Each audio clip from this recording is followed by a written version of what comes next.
ऐका, एका देवीची कथा. एक अशी माता जी काली रूपातून महागौरी होण्यापर्यंतचा प्रवास करते. आजही हिंदू धर्मात त्यांच्या आशीर्वादाची मान्यता आहे. कारण म्हणतात, कुशल प्रयत्नांनी वर्षानुवर्षांचा अंधार एका क्षणात नष्ट होऊ शकतो.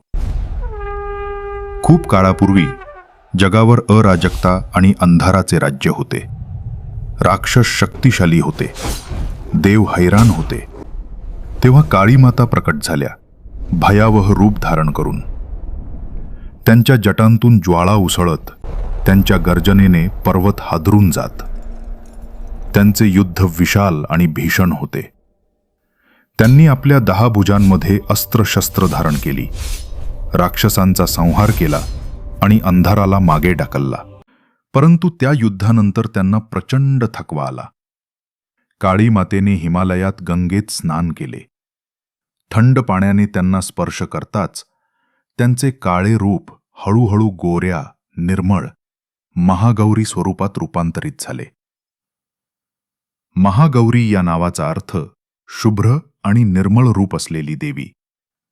त्यांचे सौंदर्य आणि शांतता जगाला आभा देतात.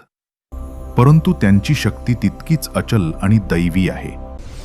त्यांचा संदेश असा, जेव्हा आपण आपल्या ध्येयाबद्दल दृढ असतो तेव्हा वर्षानुवर्षांचा अंधार एका क्षणात संपून जातो.